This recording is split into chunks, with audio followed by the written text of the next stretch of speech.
My aunt belittled my aspirations to attend vocational school, only to beg me to repair her heater during a brutal cold snap. I sent her back a meme with my service rates and let the chill respond for me. It was just another Tuesday. It all unfolded in the family group chat. You know, the kind filled with blurry photos and GIFs that lost their charm back in 2015, plus daily inspirational quotes from Aunt Sarah that seemed lifted straight from a random social media feed. Most days I ignored it and kept scrolling. But this time, Sarah shared a meme that stopped me cold. It was a cartoon of a scruffy guy with a wrench and a worn-out cap glaring at a smoking heater. Bold red text above it declared, "Vocational school equals flopping with tools and crying for joy." Below the image, my name was tagged twice. She added a caption, "Couldn't help myself, sorry." "Not sorry," followed by a winking emoji. My cousin Sarah chimed in with a skull emoji and a laughing face. Another cousin added, "He's gonna be furious," with a teary-eyed grin. My mom tossed in a chuckling emoji. That's when I quietly exited the group chat. No dramatic farewell, no final words, just a tap on leave conversation, and I was done. If they viewed me as the family punchline, I wasn't going to stick around and laugh along. I refused to justify a path they'd already deemed unworthy of respect. Let me explain. I've always been a hands-on person. At 12, I dismantled our toaster to figure out why it wouldn't pop up. I didn't fix it, but I gave it a shot. When our garage lights started flickering, I rewired it using tips from a sketchy online forum. My bedroom often looked like a small tool shop, screws, cables, and broken gadgets everywhere. I didn't play with toys, I played with tools. My parents didn't get it. They weren't cruel, just indifferent. My dad, a bookkeeper who treated ledgers like holy scripture, would say, "You've got skills, but no focus." My mom, a chemistry teacher, called my projects adorable hobbies. Every time I shared something I'd learned or built, she'd smile like I was a kid showing off a crayon drawing. Meanwhile, my cousin Sarah got a standing ovation just for announcing she was expecting. At family gatherings, Sarah would drone on about her corporate internships, and everyone listened like she was delivering a TED Talk. I once mentioned I was studying HVAC systems, and someone asked if that was like unclogging drains. By high school, I'd given up trying to prove myself. I wasn't flunking, but I wasn't winning medals either. No honors classes, no future entrepreneur awards, just me in the back row, doodling circuit diagrams and wondering if I'd ever be taken seriously. After graduation, I tried college, survived 2 semesters. It felt like running in boots that didn't fit. I sat through lectures on business analytics and introductory sociology, daydreaming about thermostats and compressors. I could have managed, but I didn't want to. So I dropped out and enrolled in vocational school. When I told my family, the silence was louder than words, until Aunt Sarah quipped, "Well, at least you won't spend your life unclogging pipes." Then came the jabs, the subtle offers to guide me, Mom's forced encouragement, and Dad's thinly veiled disappointment. So I stopped talking about it. I studied, worked, and kept quiet. Now, months from graduating, I was apprenticing with a local HVAC technician who respected my effort, and I finally felt like I was building something worthwhile. That's why the meme stung more than it should have. It wasn't just a joke. It was a reminder that, to them, my path was lesser no matter how many courses I aced or heaters I fixed. I was their cautionary tale. So I left the chat and didn't look back. After I bylaid on the family chat, I expected someone to reach out. Maybe Dad. Maybe my younger cousin Tim, who once followed me around for a school career day and said, "Dude, your toolkit is awesome." But nothing. "No, you okay?" Or "Sarah went too far." Just digital silence. At first, it hurt more than I'd admit. I'd scroll through old threads, seeing birthday shoutouts and engagement announcements, wondering how I could be so close to so many yet feel like an outsider. But over time, that quiet became freedom. Vocational school wasn't just a fallback, it was a fresh start. I joined a local program covering HVAC, wiring, and hands-on fieldwork. It clicked with me. I wasn't stuck in a classroom zoning out to slides and outdated books. I was in crawl spaces, troubleshooting faulty systems, learning why heat pumps struggled in extreme cold or why some ducts rattled like they were haunted. It wasn't flashy, but it was real. For the first time in years, I felt like I belonged. My mentor, Mike, was a 50-something ex-Marine mechanic with a bad knee, a sharp wit, and a soft spot for quiet learners. He chewed me out once for botching a sensor install, but handed me his spare voltmeter the next day like it was a badge of honor. "Your hands know what they're doing," he said with a chuckle. "Don't let anyone who's never touched a screwdriver tell you different." It was the closest thing to praise I'd gotten from an older guy not wearing a suit. My days were packed. Classes in the morning, apprenticeship in the afternoon, and weekend gigs for neighbors needing cheap fixes. I wore cargo pants, steel-toe boots, and a jacket stained with sealant. Meanwhile, my family was out there somewhere. I caught glimpses online. Sarah posted about clinking wine glasses at networking events or posing by a cozy hearth with captions like, "Surround yourself with warmth, not chaos," probably aimed at me. Whatever, I was too busy sealing ducts and memorizing breaker box layouts to care. Still, there were moments, small stabs, like when Mom sent a group photo from Sarah's grad school event, complete with fancy napkins and a live violinist. She'd emailed everyone in the family except me.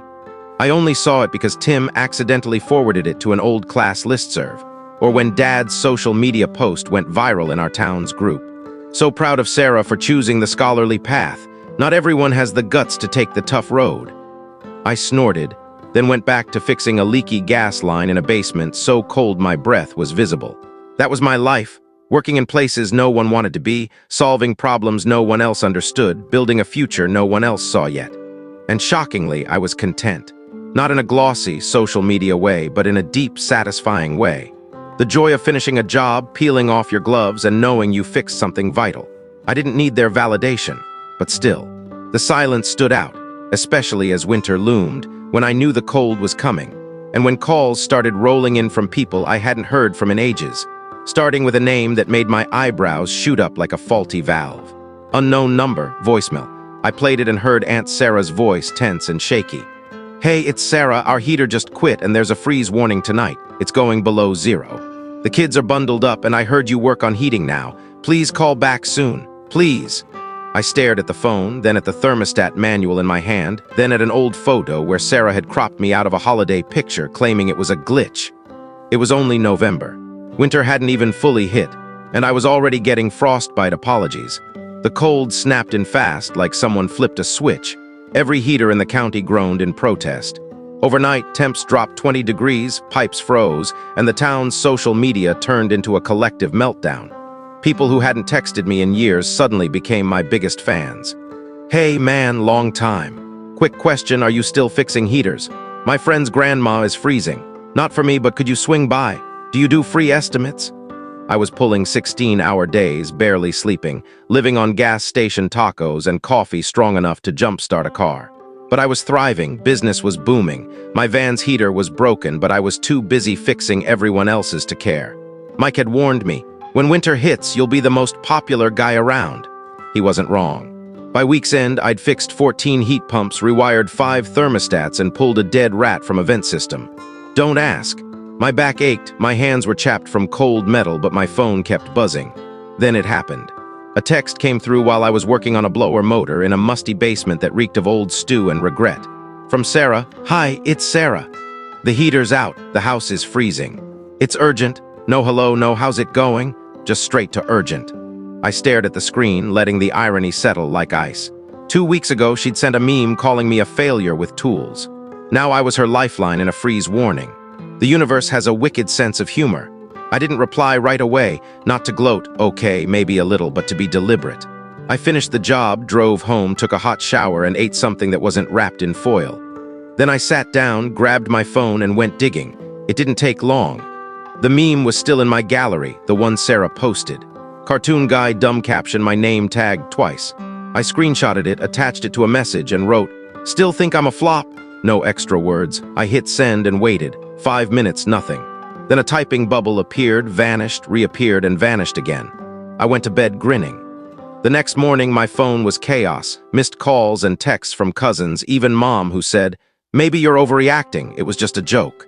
Can you move on?" Move on. I wasn't holding on to anything. I wasn't handing out free repairs to people who mocked my work instead of understanding it. Sarah texted again, more frantic. "I'm sorry if the meme went too far. I didn't mean it personally. The kids are freezing. Please," and then, "Look, I'm not heartless. I know what cold feels like, but I also know what disrespect feels like." So I replied with my business card, "Book an appointment. Standard rates plus emergency fees." 10 seconds later, she called. I didn't answer. Another text, "I'm your family." And I thought, now I'm family, not when I chose vocational school, not when I got certified, not when I worked my way up without their support. No, only now when her heater was dead and her house felt like a freezer. Now I was family, let her call someone else. Because this time the tool flop was fully booked. By the end of the week, I'd heard from nearly every relative, uncles, cousins, even Sarah's friends. When pipes froze and heaters failed, tool flop took on a new meaning. One message read, "Heard you're slammed, but can you fit us in?" The baby's got a cough. No name, just guilt and emojis.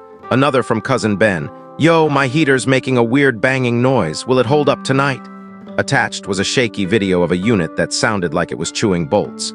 I didn't reply. When you start from nothing, crawling through dusty vents to make a living, you don't owe favors to those who laughed at your foundation. Sarah wasn't done. After her initial panic text, she tried a softer approach. "We'll pay your rates. I know we got off on the wrong foot." Wrong foot? She posted a meme calling me a disappointment and tagged me twice like it was a comedy show. I finished my job, cleaned up, and scrolled through my gallery. There it was, the meme. Cartoon guy, tool belt, vocational school equals tool flop. I sent it back with one line, "Still think I'm a flop?" Her typing bubble popped up and vanished twice. Then another message, "The kids are freezing." Please, that's when guilt tried to sneak in. But here's the thing. I'd spent years trying to prove myself to a family that only noticed me when they needed something. I wasn't caving just because they realized I had skills they needed. I sent my business card again, standard rates, emergency fees double. She didn't reply, but Mom did. She called the next morning, no pleasantries. "Josh," she snapped, "call your aunt." I paused. "You mean the one who turned me into a punchline before begging for help? She's family." There it was, the classic guilt trip. Family, as if that erased everything before. "Funny," I said. "She didn't think so when she cut me out of the family email or called HVAC work for dropouts." Mom sighed like I was being dramatic. "It was just a meme." "No," I said. "It was years of being dismissed, wrapped in a JPEG." She hung up. No goodbye, just silence. I stood there for a moment, then laughed. For the first time in ages, I wasn't mad. I didn't need their approval. I was booked, valued by my clients and crew, and no longer craving their recognition. 2 weeks after cutting off Sarah, I got a call from a local realtor, Lisa. "Are you the guy who fixed the Thompson heater last month?" "That's me. I've got a property needing an urgent inspection before listing. It's an old 2-story place with blue shutters by Pine Creek." It sounded familiar. She gave the address and I smirked. It was Sarah's house. I didn't say anything at first, just nodded to myself, like when the universe hands you a punchline. "Still available?" Lisa asked. "Yep." She met me at the property 2 days later. Sarah had temporarily moved out due to some bad malfunctions, Lisa said in the tone realtors use when selling a fixer-upper without saying fixer-upper. I walked in, hit by stale air and the faint smell of burnt dust. The house was freezing, the kind of cold that clings to your bones like it's personal. I started the inspection, ducts, vents, heater unit. It was a mess, textbook neglect. Filters so clogged they could have been rugs. Wiring untouched for decades. The system was practically screaming for a break. I snapped photos, took notes, and gave Lisa the full report. She winced. "Ouch, this is bad." "Yeah, whoever lived here didn't believe in maintenance." She nodded slowly. Sarah did mention she had a nephew in HVAC, said she wasn't sure if he was legit. I couldn't help it, I grinned. Guess she was right. Lisa raised an eyebrow but didn't pry. By the time I finished, it was dark. Snow was falling again, and as I stepped off the porch, my boots left crisp tracks. I glanced back at the house, picturing Sarah shivering in some overpriced rental, wondering why her family had gone quiet. Then my phone buzzed. It was Sarah. "Hey, hope you're doing okay. Heard you're working with realtors now. That's awesome. I could connect you with some folks. Let's catch up soon." No apology, no mention of the meme, just a pivot to networking like we were old pals who'd lost touch. I didn't reply but saved the screenshot in a folder called "Where Was This Energy Before?" Later that week, I got a voicemail from Sarah's husband, Uncle Dan, who once called my HVAC work a phase. "Josh, buddy, heard you checked the house. Things have been wild. Sarah can overreact, you know how it is." He paused, then the real ask. "Anyway, if you could patch things up for now, nothing fancy. We're a bit short on cash." Of course, because the house wouldn't sell without working heat, and the only guy who could fix it was the one they'd mocked. I didn't call back. Instead, I sent an invoice. Full service, full price, no favors, not out of spite but professionalism. I didn't need revenge, I had proof. A week later, I got an email from Lisa, the realtor. "Hey Josh, they're holding off on selling until spring. Heater repairs are on pause, thanks again." Sarah saw the invoice, balked, and chose to freeze. Fine by me. I was mid-job when it happened. A client tagged me in a community post online. Big thanks to Cool Fix HVAC. Josh showed up on time, didn't overcharge, and explained everything clearly. Highly recommend. It got dozens of likes and shares. Then someone commented, "Wait, isn't he related to Sarah Miller? Didn't she say he wasn't a real pro? Grab the popcorn." Suddenly, my inbox turned into a reunion. Old friends, distant cousins, people I hadn't seen since high school. "Didn't know you were killing it, man. Sarah looks silly now. Proud of you." Even a cousin who once told me I'd shined in shop class. Funny how people flip when your name starts trending, even if it's just in a local group. Mom texted too. "Your business is getting noticed. That's great. Maybe drop the meme thing now?" Drop it. They'd thrown that meme like a knife, and now I was supposed to shrug it off. I didn't reply. Instead, I posted my own update, a photo of me by my work van holding a new certificate, licensed HVAC technician. Caption, "Not bad for a tool flop. Proud of my grind." Stay cozy, folks. It wasn't just petty, it was honest. Comments flooded in from clients, neighbors, and classmates who saw the work, not just the path. Sarah didn't comment, but her name popped up in the views. Later, my apprentice Jake, 19 and nervous as hell, showed me a local news clip. Sarah, wrapped in a scarf indoors, said, "It's just shocking. We thought the system would hold up another year." No mention of me, no mention of ignoring the issues, just classic deflection. I looked at Jake and shrugged. "You'll learn, kids, some people only value your work when it's on the evening news," he laughed. "So we fixing her house or what?" "Nah," I said, "but we might fix her neighbors again. He tips better." We packed the van. The day ended like any other. Sore muscles, calloused hands, another home with working heat, and a confidence I didn't know I'd built. Most of all, every space I entered felt warmer than the family I'd left behind. By March, I'd handled nearly 60 service calls in 2 months. My boots were scuffed, my voicemail was maxed, and my van's cup holder had a permanent coffee ring. They say you've made it when you can finally rest. I hadn't slowed down, but something shifted.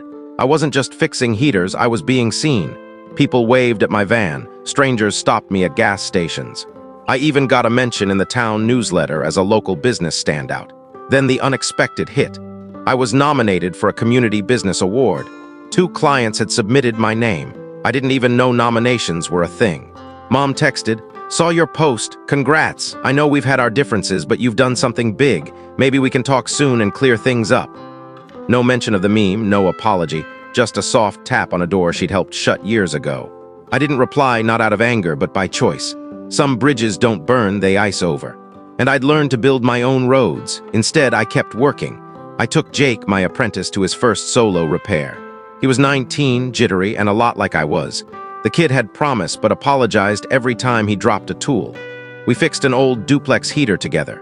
The owner gave us cookies and a mug that said, "You're a lifesaver," in goofy font. Jake grinned the whole drive back.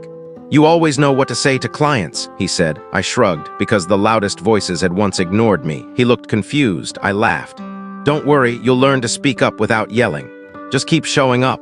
That afternoon, I took him to the shop I'd just leased. It wasn't big, just a tidy space on Oak and 2nd with room for a desk, 2 workbenches, and a storage area for gear. To me, it was the future. I unlocked the door and let him go first. "This is ours." "Ours?" I nodded. "We're not just fixing things, we're building something that lasts through the cold." He looked around, already planning. "Can we get a neon sign?" "Let's not get crazy," I said, grinning. Then deadpan, "We sending a flyer to your aunt?" I smirked. "Nah, let the frost speak for itself." Spring came early that year, not poetically, just less snow, fewer burst pipes, and fewer 2M calls about possessed heaters. Business didn't slow much, it just changed pace. Inspections, cleanings, system upgrades. The urgency faded, but the momentum didn't. I started getting commercial jobs. Hardware stores wanted partnerships. Realtors kept my card on file. People asked for me by name. That never happened before. I was the kid in the back, the one asked at family dinners. "So, what do you do again?" Now my name carried weight, not because I demanded it, but because I earned it. One Saturday, Jake and I were setting up the new shop when he asked, "You going to the family picnic next weekend?" I blinked. I wasn't invited. "Seriously," he said. I hadn't expected an invite, but hearing it out loud stung more than I thought. Part of me hoped they'd at least try, a half-hearted text, anything, just silence. Then Jake said, "Wanna throw our own?" I laughed. "What, like a shop opening barbecue?" "Why not?" He shrugged. "You've got a van, a shop, and a mug that says you're a lifesaver. Let's celebrate." So we did. We set up tables out front, got a buddy to bring a grill, and handed out flyers to clients and neighbors. Made a goofy sign, "Cool Fix HVAC, free hot dogs with your heater, check."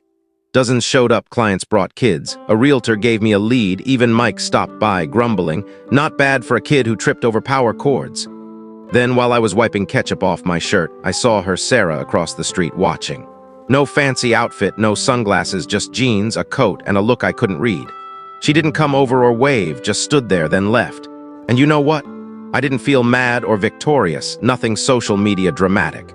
I felt relieved. I wasn't invisible anymore. I didn't need her to see me. The town already had. That night after we cleaned up, I sat alone in the shop. Lights low, boots off, I leaned back in the creaky chair, breathing deep and grateful. On my desk was the old meme, printed, folded, and taped shut. I picked it up, smiled, and tossed it in the trash, not because it didn't matter, but because it didn't anymore. Jake walked in with a coffee. "What's next, boss?" I thought for a second. "Maybe hire another tech, get another van, maybe take a damn day off." "Let's keep building," I said. He grinned, tinkering with a spare part. As I looked at the walls I'd painted, the business I'd started, and the warmth I'd brought to strangers, I realized something. The coziest place I'd ever been was one I'd built myself.